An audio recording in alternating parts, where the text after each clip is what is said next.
Inicia De Frente con Juan Carlos Hidalgo, un podcast donde se habla con la verdad. Hola, mi nombre es Juan Carlos Hidalgo. Bienvenidos a esta primera edición del podcast De Frente, en donde vamos a estar discutiendo de frente los temas de mayor interés en la agenda nacional. El día de hoy me acompaña mi amigo Felipe Guevara, abogado tributarista con una licenciatura de la Universidad de Costa Rica y estudios de posgrado en EAE Business School de Barcelona y el Instituto de Estudios Fiscales de Madrid. Con Felipe vamos a hablar un tema que está dentro de las principales prioridades de la gente en este momento, que es el tema de los impuestos. Tenemos una situación fiscal que se encuentra entre las más angustiantes que ha vivido el país en muchos años y un gobierno, o mejor dicho, una serie de gobiernos que han venido impulsando políticas cada vez más depredadoras, más extractivistas, si se puede decir, en materia fiscal, tratando de buscar recursos donde quiera que haya espacio para tratar de llenar ese vacío fiscal que más bien continúa haciéndose más grande. Actualmente en la agenda legislativa tenemos una serie de proyectos que precisamente buscan eso, ver cómo generan más recursos al fisco. Entonces con Felipe vamos a discutir algunos de estos proyectos y también un tema que es un poco ya más filosófico. ¿Es posible combinar eficiencia tributaria con buena recaudación y al mismo tiempo crecimiento económico? ¿O es imposible tener un sistema tributario que incentive la generación de riqueza por un lado, pero que también le genere buenos recursos al fisco para que el gobierno pueda cumplir con sus principales objetivos en materia de seguridad, salud, educación, infraestructura, entre otros? Bienvenido, Felipe, muchísimas gracias por acompañarnos el día de hoy. Hola, Juan Carlos, muchísimas gracias por invitarme, es un gusto estar por acá. Bueno, quizá en este momento el proyecto que más discusión ha generado en las últimas semanas, porque parece que ser el principal pilar del lado tributario, del lado fiscal en la agenda con el Fondo Monetario Internacional, es el de renta dual. Parece que dentro de los impuestos que va a impulsar el gobierno como parte de esta negociación con el Fondo Monetario Internacional está el impuesto a la lotería, está el impuesto a las casas de lujo, está el impuesto de renta dual. ¿Exactamente en qué consiste el tema de la renta dual? Ok, aquí tal vez hay que volverse un poco y recordar que al inicio el gobierno lo que planteó fue un proyecto de ley diferente al que se está discutiendo. Lo que planteaba el primer proyecto era transformar nuevamente, habiendo hace menos de 2 años pasado una reforma fiscal que modificó el esquema de tributación al consumo cuando pasamos del impuesto de ventas a un impuesto al valor agregado, con una reforma muy relevante en renta, que fue incluir las ganancias de capital tributables.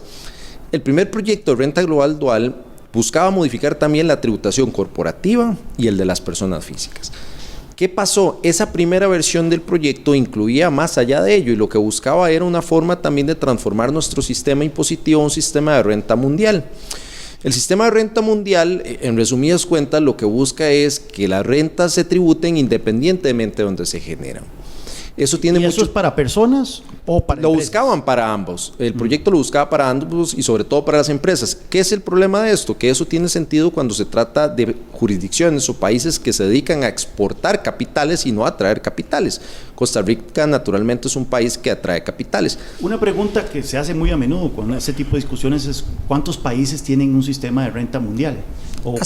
¿Qué tipo de países? Por ejemplo, ¿qué ejemplos de países allá afuera? Un ejemplo es España, pero cuando uno analiza una jurisdicción como la española, ustedes pueden ver aquí mismo en Costa Rica un montón de empresas españolas que tienen operaciones acá.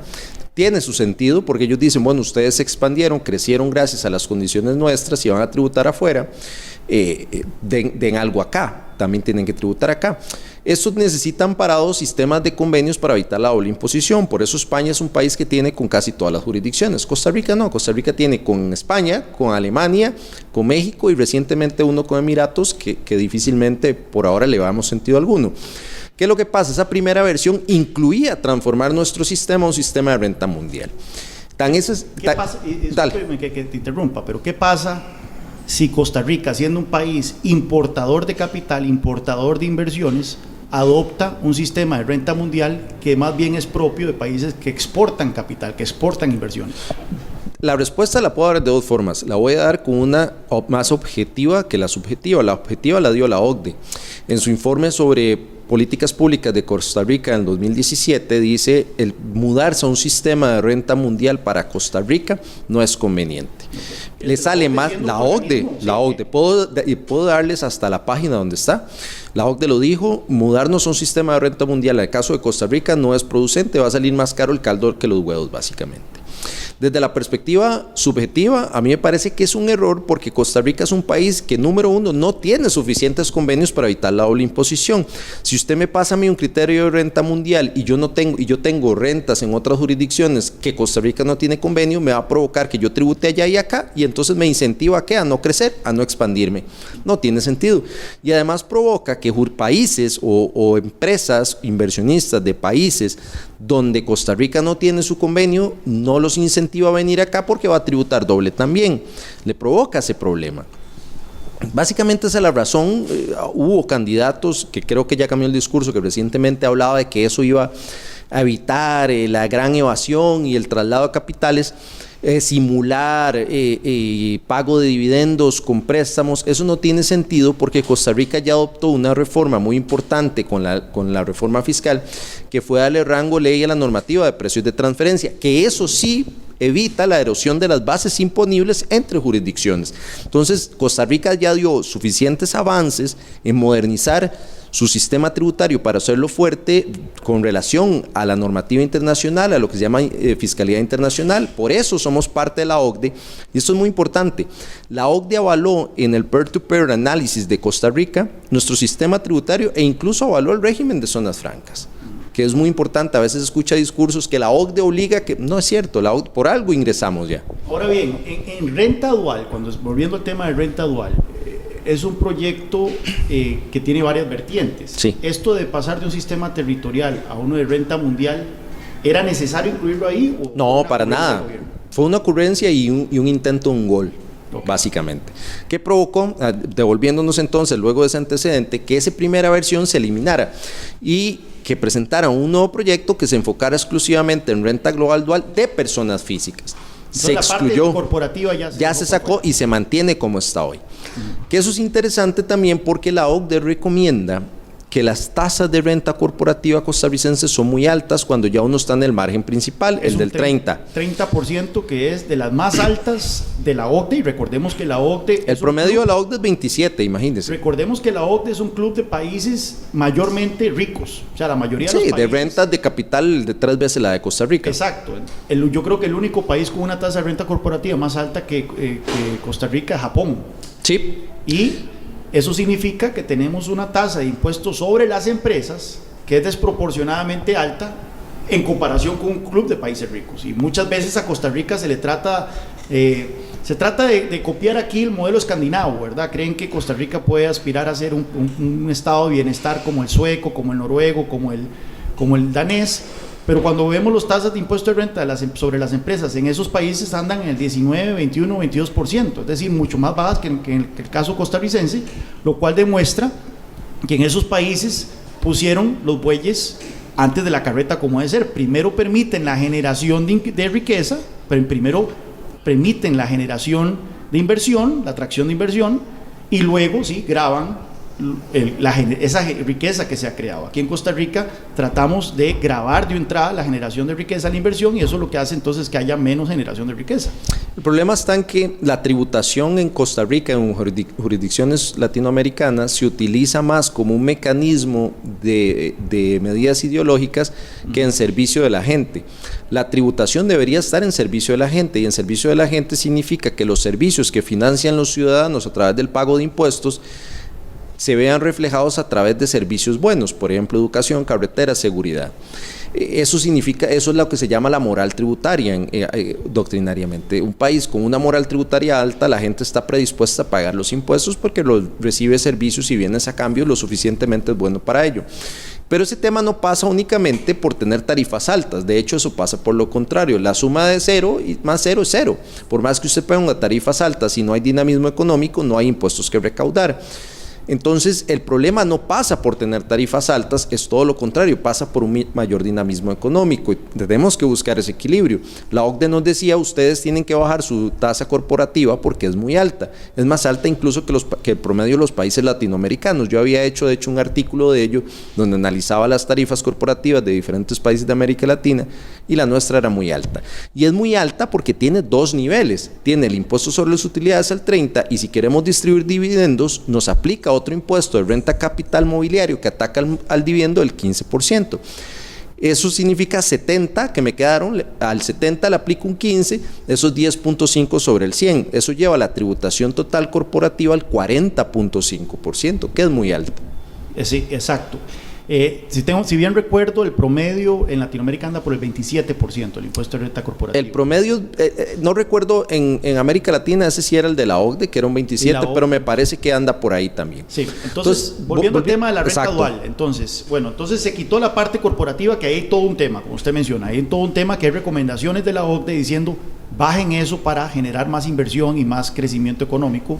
Recordemos que también el Doing Business Report, el informe Haciendo Negocios del Banco Mundial, ha señalado que la tasa promedio que paga un empresario costarricense en impuestos anda en el 58% de sus ganancias. Entonces ahí hay una combinación de un alto impuesto de renta corporativo, cargas sociales, entre otros. Pero bueno, eso es un tema que definitivamente hay que tratar, la alta carga tributaria que pesa sobre el empresariado costarricense. Pero eso queda fuera del proyecto de ley de renta dual. Ahora, la mayor preocupación de los asalariados es cómo me va a afectar el impuesto de renta dual o la introducción de esta renta dual tal y como está en este momento en la corriente legislativa. Sí, vamos a ver, entonces volviendo a renta global dual, lo que busca es, la globalidad viene de buscar todas las rentas o manifestaciones de riqueza que tiene la persona y meterla en una sola buchaca, por decirlo de una forma, y ahí imponer una tasa. Hoy tenemos cédulas.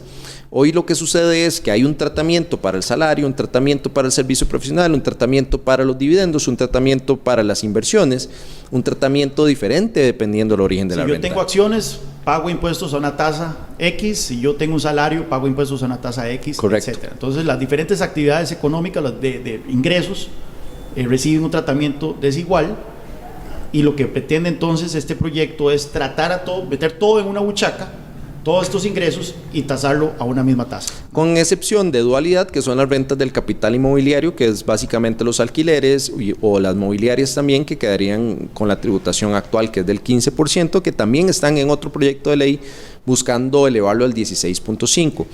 Eso es lo que busca la norma. ¿Dónde está la afectación o dónde está el problema? Yo de entrada no vería ningún problema con la renta global dual. El problema está que hoy existe un mínimo exento en los asalariados que anda por el orden de 842,000. Eso significa que si un asalariado gana menos de 842,000 no paga renta. No paga impuesto de renta. Que eso es interesante porque es un dato medio lamentable, pero a la vez relevante.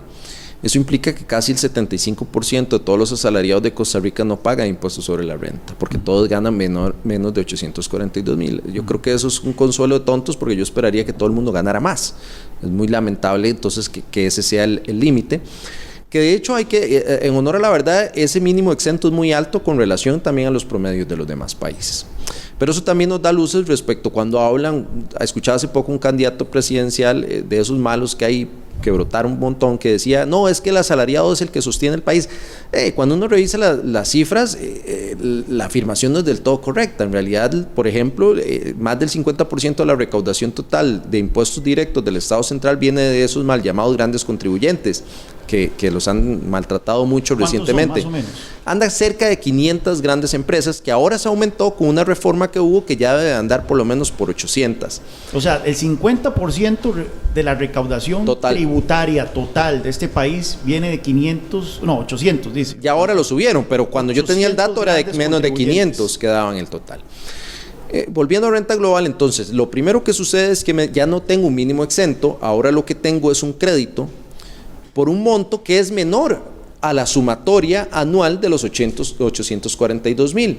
Ahora me da un crédito como de 6 millones y resto, que lo van a subir a 8 millones, porque ahora pensamos anualmente, ya no un asalariado ya no va a pensar mensualmente, piensa anualmente. Entonces ahí está la primera afectación, porque lo que antes yo tenía a 842,000 por 12, ahora me lo bajaron. Y la segunda afectación, que para mí es la más problemática, por lo alta de la tasa y el desincentivo que tiene esto para la atracción de profesional calificado, es que se incluye una tasa adicional del 27.5. Ese 27.5... ¿Qué es lo que sucede? Que hoy por hoy un asalariado tiene una tasa máxima de 25% y es progresiva. De 0 a 842,000 no se paga. De 842,000 a millón y resto se paga el 10, después el 15, 20, 25. Ahí va subiendo y lo vas midiendo progresivamente. Lo que hicieron con renta global dual es meter un 27.5 adicional. Entonces está el 25 y ahora una tasa de 27, un piso más, claro, donde grava más. Que también grava el trabajador independiente, con una tasa adicional que tampoco existe hoy. Entonces lo que vemos es, no solo me bajaron la tasa o el crédito que tenía, el mínimo exento para nivel de asalariado, sino que me subieron un tramo más.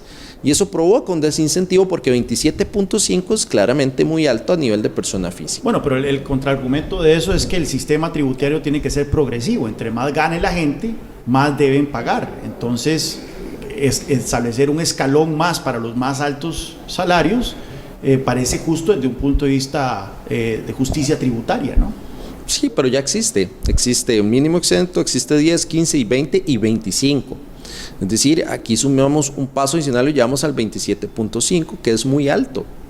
Y además, analicémoslo, el tema de justicia tributaria es muy relativo también, porque evidentemente el que más gana o el que más tiene debería pagar más, tiene su lógica, pero la lógica tiene que respetarse también dentro de los parámetros de lo normal y de lo que debería ser aceptable moralmente de un Estado que le expropie a una persona de su patrimonio, porque vamos a ver qué sentido tiene expropiarle a Juan Carlos Hidalgo el 50% de su patrimonio en un ánimo de igualdad social si el resto sigue estando pobre. Lo relevante es que la demás gente gane más, no que Juan Carlos tenga menos, ¿cierto? Claro. Ahora bien, esto es solo el tema de renta, ¿verdad? O sea, si estamos hablando de que le están quitando a un trabajador un 10, 15, 20, 25 y ahora quieren un 27, esto hay que sumarle también el tema de las cargas sociales, ¿verdad? O sea, no es la única extracción que sufre el salario de un trabajador. Ese tema es súper importante y es uno que me molesta mucho y es gran olvidado en la reforma. La reforma o el proyecto de reforma de renta global dual se olvida por completo las cargas sociales. Las cargas sociales en Costa Rica son una barbaridad y son una particularidad. Y aquí no estamos cuestionando el papel de la seguridad social, que es evidente, es un pilar de la paz social del país y todo lo que usted quiera, que yo estoy de acuerdo con ello. El problema está en que han olvidado que eso es un tributo y que me cuesta dinero. Que me cuesta dinero a mí como trabajador y me cuesta dinero a mí como patrono. Ese es el problema fundamental, que está olvidado y no se considera a nivel de reforma fiscal. ¿Qué es lo que sucede? Que las tarifas de las contribuciones a la seguridad social esas sí son las más altas de la OCDE, tanto a nivel de patrono, tanto a nivel de quien contribuye. El contribuyente, cuando es persona física con actividad lucrativa, trabajador independiente, sufre hoy un tratamiento desigual, un atropello descomunal. Mientras un trabajador tiene una tasa máxima entre los dos regímenes de pensiones y de salud menor al 11%, el trabajador independiente llega hasta el 18%. ¿Qué es lo que doble, le cobran casi que doble, ¿no? Es que parece que le están incluyendo la proporción Exacto. que le tocaría al patrono cuando no tiene patrono, entonces Exacto. no tiene sentido. Eso viola el artículo 33 de la Constitución Política. Y eso hace que la tasa de informalidad de los trabajadores independientes es estratosférica. O sea, lo ha dicho la OCDE también, para enfocarnos en un análisis objetivo. La OCDE dice: las altas contribuciones o los costos a la seguridad social son un incentivo a la informalidad.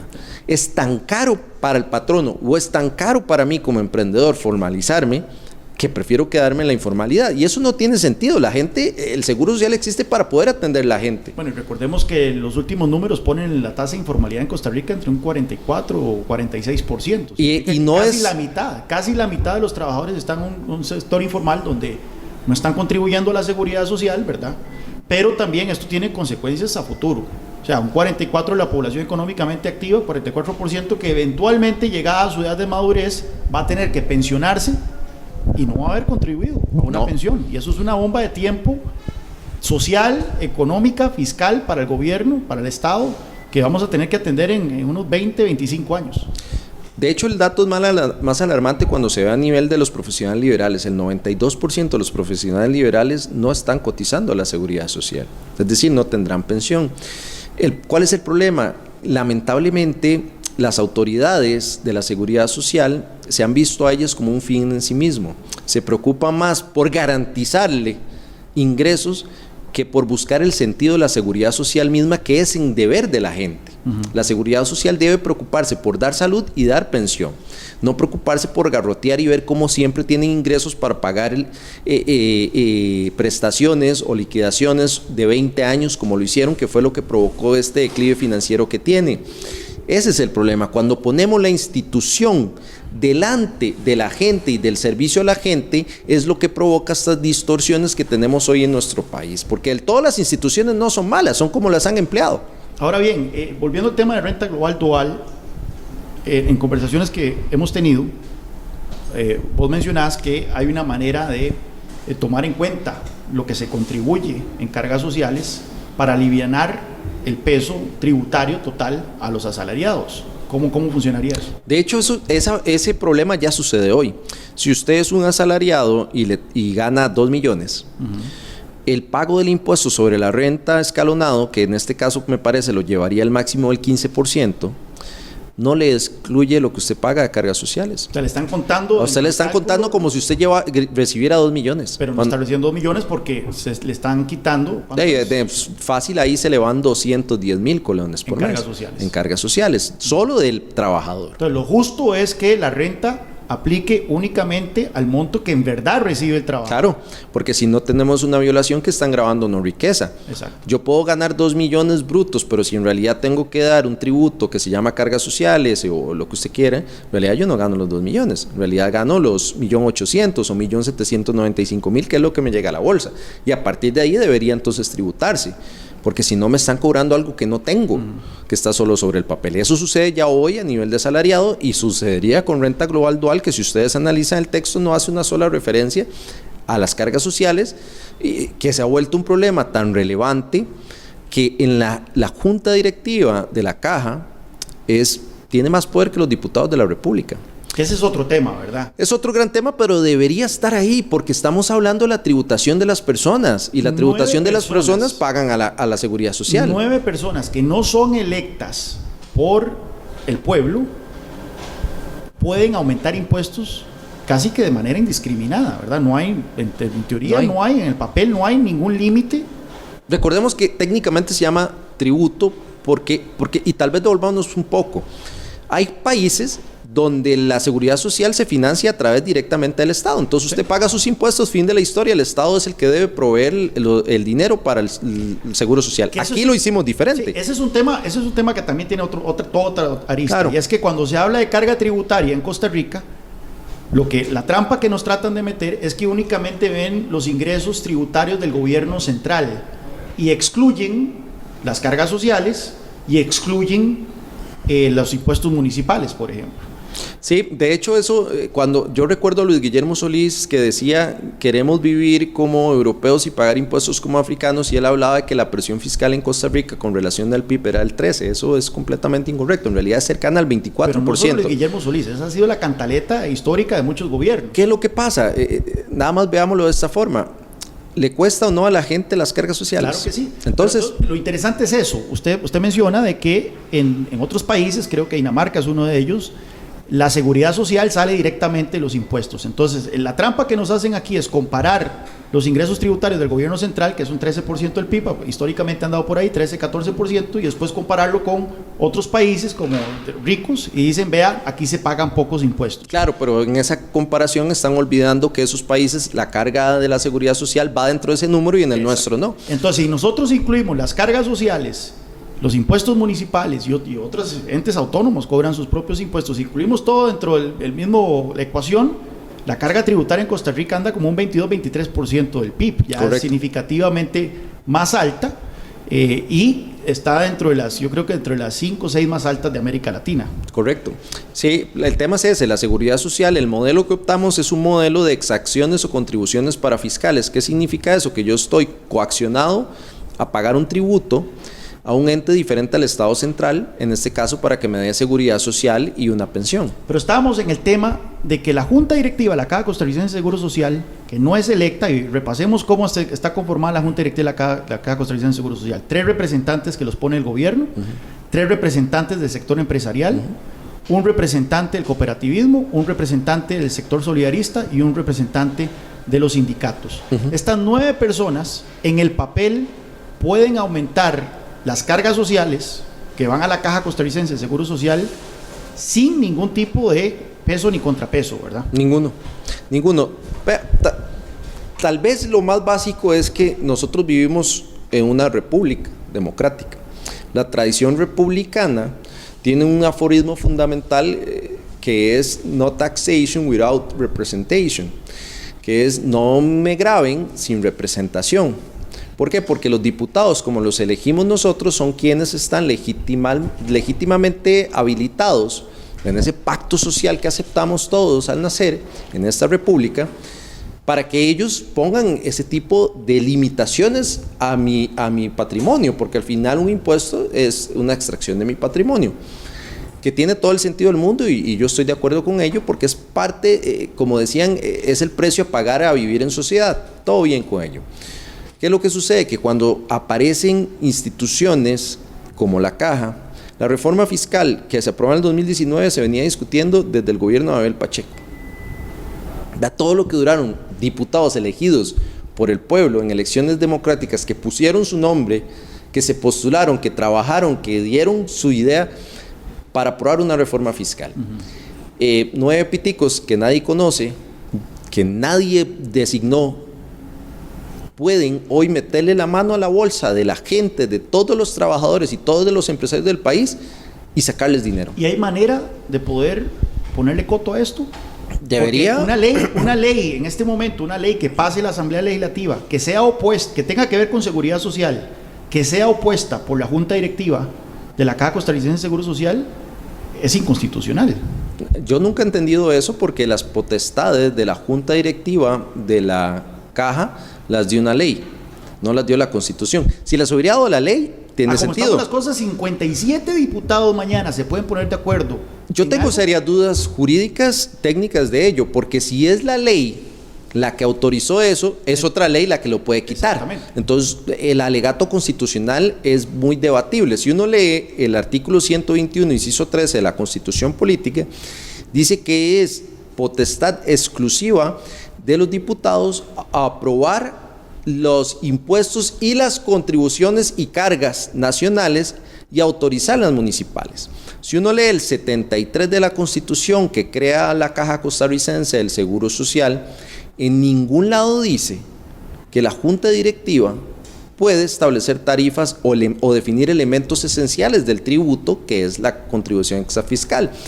Entonces, es decir, nadie está diciendo que haya que determinar o meterse en el gobierno propio de la seguridad social. Lo que estamos diciendo es que es antirrepublicano y contrario al 121, inciso 13, que la Junta Directiva de la Caja, que no la eligió el pueblo, que nadie conoce, se arroje la representatividad de 5 millones de personas y decida si la aumenta o no. Y el problema nace que si tuviéramos una seguridad social que no está exenta de escándalos gravísimos de corrupción, que no dé citas para 12 meses después de una persona que esté con cáncer, una seguridad social que garantice una pensión, no como sucede hoy, no habría tema, ¿cierto? Porque todos estaríamos contentos. El problema está en cuando, aparte que le damos demasiado dinero, nos vemos apretujados. Y tenemos una situación que es como un círculo de destrucción, ¿verdad? Tenemos ya altísimas cargas sociales, las más altas de América Latina, lo cual está generando desempleo e informalidad, desempleo del 16%, informalidad del 44-45%, y la reacción de las autoridades es aumentar las cargas sociales precisamente porque hay un vacío en las finanzas. Conforme crece el desempleo y crece la informalidad, la institución recibe menos dinero y y entonces la reacción de las autoridades es aumentar más las cargas sociales, lo cual hace que más bien el problema se agrave. Claro. Y eso no va a terminar nada bien. Es como que alguna gente le dice cazar en el zoológico, ¿verdad? Nada más que nos estamos quedando sin animales. Totalmente, y el problema está también, es lo mismo, la suma de cero es igual a cero. Si ellos siguen aumentando, ya siendo un incentivo perverso a la informalidad y al desempleo, el alto costo, lo que van a provocar es que se queden sin nada. Y quiebren un sistema que es necesario, fundamental y debe ser protegido de la seguridad social. Y tal vez termino con esto. Cuando uno aborda estos temas desde la perspectiva técnica, como lo estamos haciendo acá, el que no tiene respuestas técnicas apela al romanticismo y al populismo, decir, no, nuestra madre, la caja. Nadie estaba en contra de la caja. Estamos en contra de la gestión de la caja y actuaciones que son antirrepublicanas. Brevemente, antes de pasar al último tema, entonces, ¿qué cambios con respecto a lo que tenemos hoy en la corriente legislativa le haría usted al proyecto de renta global dual? El proyecto de renta global dual, fundamentalmente, yo no aumentaría la tasa al 27.5%. En este momento, el propósito es fiscalista, no necesariamente hacer más eficiente el sistema.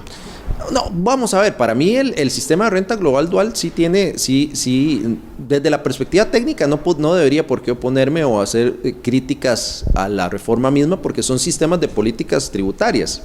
Desde la perspectiva técnica es una como cualquier otra.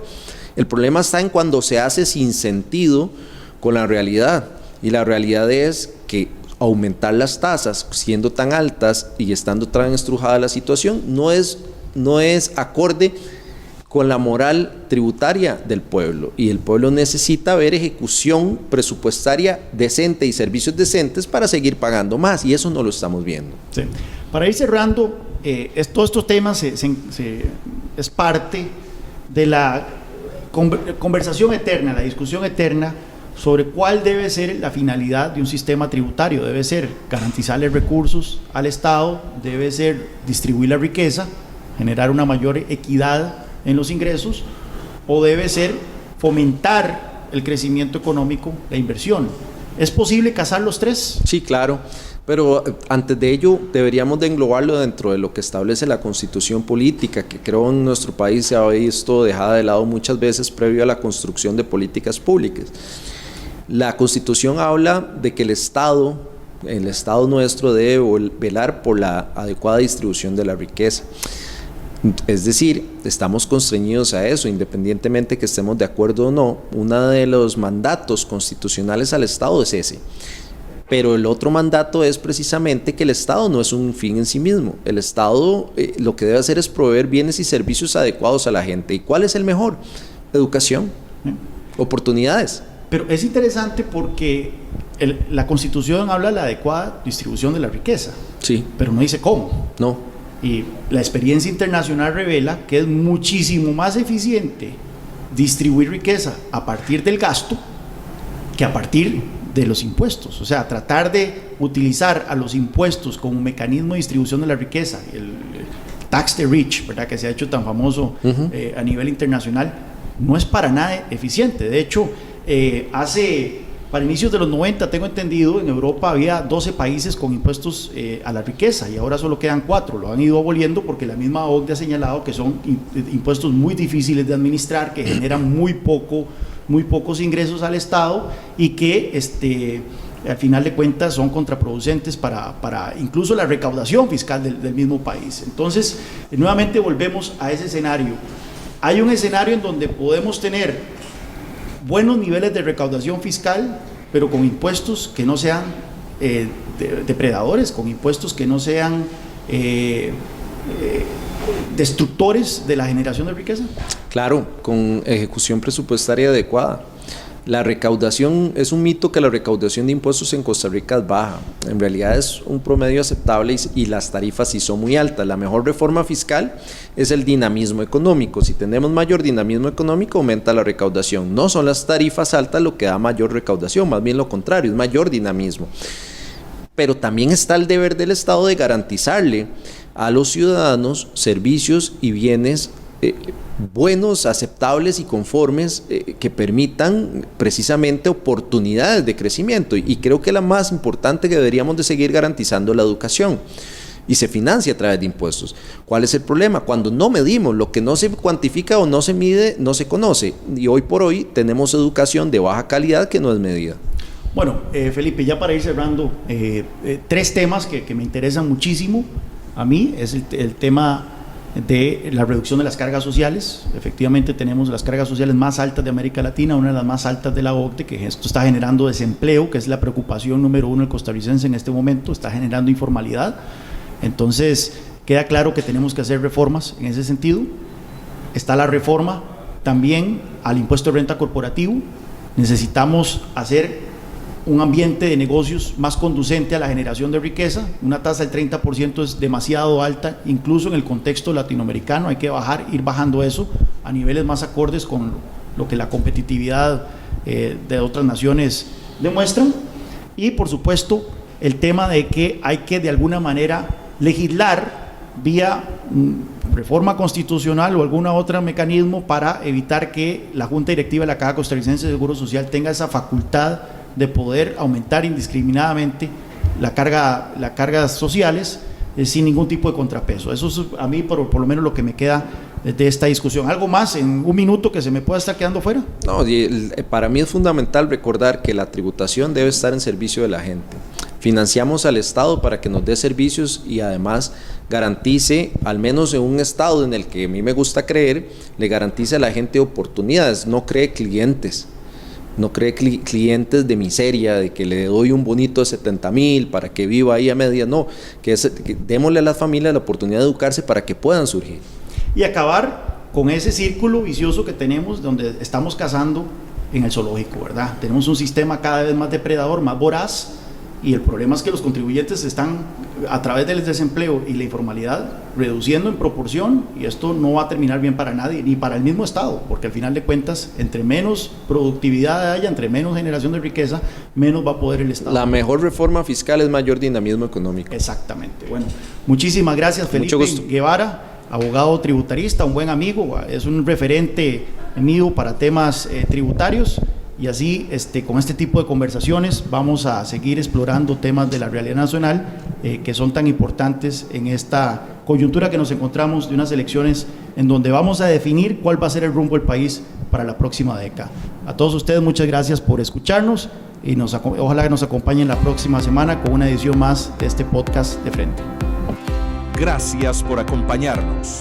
Esto es De Frente con Juan Carlos Hidalgo, un podcast donde se habla con la verdad.